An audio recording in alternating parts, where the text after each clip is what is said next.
I think that, and this is obviously, perfect timing because I am assuming that you saw the highly controversial segment with Brian Stelter the other day, where he went into a classroom with young children trying to tell them what misinformation is. And I'm just thinking, the irony. You can't make that stuff up. So bad and so dangerous. And the way that it's being done as if to say, I'm the arbiter of truth. You listen to me. I know everything. And don't you dare listen to anybody else. That is so scary. And the fact that they did it live, they made a live segment. These kids couldn't have been more than maybe, I don't know, 6th grade maybe, if we're being honest. I think that speaks to this idea of just how powerful corporate media still is, because they still drive the narrative regarding Assange. They really do. Yeah, and allow me to just take a moment to object to the people in our press, mostly these elite, they're supposed to be the most serious people in the room type of pundits, who think that name calling from presidents is like the most biggest capital offense that can be committed. Grasping for hours did you hear Jim Acosta says, I still have marks on my back from Donald Trump? He called you names. He didn't even do anything to you. I totally don't like that Jim Acosta. He's a terrible person, and it's fake news. It's always been fake news. Terrible guy. And let me tell you something. If you were to line up all of the who's who of corporate media, and we're to do sort of like a Hollywood Squares type thing, and in terms of who is the most insufferable neoliberal beltway pundit of the journalist class, Jim Acosta probably would be number one. Like, he would be right there. And they are so cringe. And what I don't think they know, or maybe they do and they just don't care, when the GOP rallies their base, they rally their base against not just the likes of the Nancy Pelosi's and the Debbie Wasserman Schultz's. They rally them against the likes of the Jim Acostas and saying, this is who we're running against. We're running against these guys who Jim was so hurt. It's true.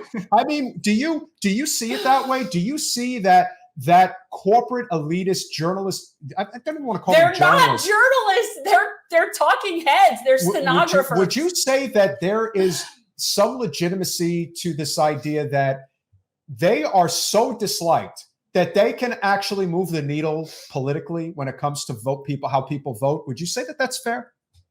I think that there is a total lack of faith and confidence in these people, and they keep whining and complaining that people don't like them, and they want to drag essentially audiences kicking and screaming to buy into their programs and buy into the segments that they're doing.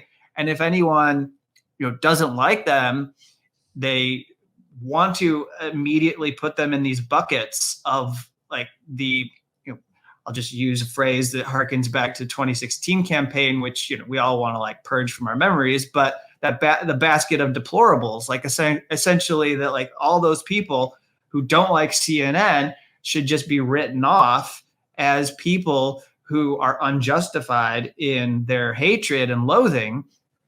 But I have to tell you, just from my experience with this recent hearing that took place, there was, like a comic mishap among journalists when it came to covering this development, this latest decision in the Assange case, because first off, the court service in the UK failed international journalists because they didn't get a link for people to tune in to the video until minutes before the judge was going to enter the courtroom and read the decision or announce it into the record.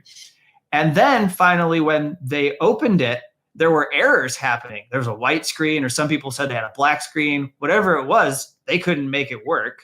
And then when they opened it up, they saw the judge and they got like the last 30 seconds and they saw something on screen, and then they ran with it. And so everyone was going with, the high court says they do not grant permission for Julian Assange to appeal to the Supreme Court. And that was the headline that a number of outlets ran with first of all. But that's actually not what happened. And it actually doesn't matter because it's basically a formality that the high court says, well, we do not grant permission, but we now, discharge our responsibility, and that frees up Julian Assange to appeal directly to the Supreme Court and ask them to take up the case. And for people who are interested in what happens next, that's where we are right now with Julian Assange. Is their legal team is going to go to the Supreme Court and say, we would like to appeal. And they can only do so, and this is why it's a big media fail, we can only do so because the high court said on a point of law, we believe this is of public importance. These goddamn assurances, my words, not theirs, these assurances from the US government about how they would treat Julian Assange, well, the fact that they were offered after the district court ruled against the US government is an important issue for the Supreme Court to decide whether that is fair. I mean, is that fair? Is it fair if the court finds in your favor that a government is wrong, that then they can just come in, swoop in, and make up whatever to get it all go away, so that it's not even an issue anymore? I mean, they can say whatever they want. They don't even really have to prove it. You can't contest it. There's no hearing on it because that hearing where they were supposed to bring forward those pledges so you could test them already took place. So anyways, yeah, they're not journalists. They are stenographers, and they're not even good stenographers because they'll put down information that they don't even understand, and then they'll repeat it, and then they'll get caught like The Guardian did, and then they had to change their headline because they had run with a headline that didn't make any sense. I think we have a really big problem in this country. Well, we have a lot of them. We have one of the biggest reasons. There's many reasons why Trump won and will likely win again if he runs. Is we also have a huge problem with celebrity worship in this country. That is the idea that people look at somebody like Jim Acosta as a celebrity, and let's be honest, it's a two-way street because he embraces that. He wants to be famous. He wants to have all of the perks that comes with being a big shot. And that is something that you see with a lot of them.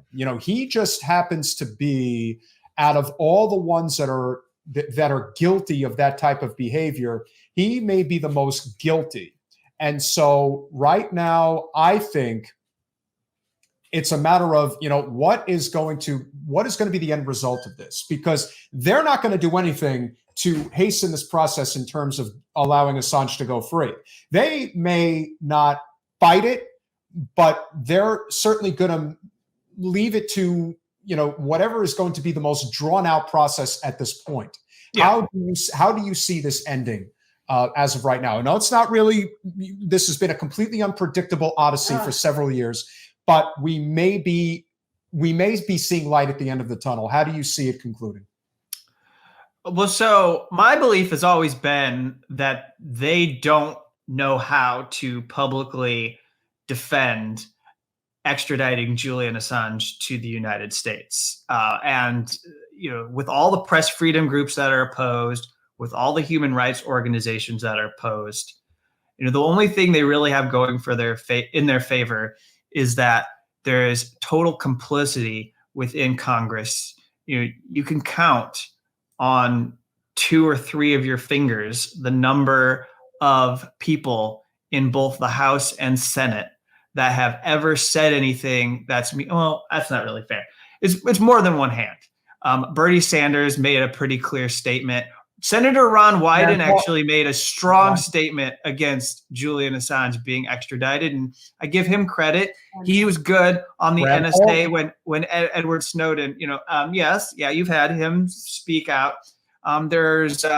He's retired now, but Justin Amash did actually say he opposed it. And Ilhan Omar, I think, has taken an interest. I think she can be pushed, but for right now, she's just got meaningless concerns about the case. AOC does. So I wouldn't bother. So I think it's a waste, but If I can ever get Ilhan to come on the show, then I will actually. I think Rashida Tlaib has also expressed specific dissent against the. And we've had the and there are like a half dozen or so people who have done the dance. So there's a really backhanded way of opposing this that I find disgusting. Oh, saying that he's a terrible person, but he's a blah blah. Yeah, of course. In Australia, there was a parliament. There's a few parliamentarians that have come around, and they'll say like, they'll say things like, "I find Julian Assange to be a monster, but he's our monster, and we need to take care of him." And so like, I don't know really what to do with that, but I guess I do have to put you down as opposing this on principle. But it's really just nasty that you have to say those things about Julian Assange because they're not based in any kind of reality. But that to me is a lot more courageous than not saying anything at all. Thanks for watching. If you want to support our mission to transform politics into service, please like this video, subscribe, follow us on social media, and consider joining our Patreon, where you'll get early access to our interviews as well as other exclusive content. Links are in the description. Peace out.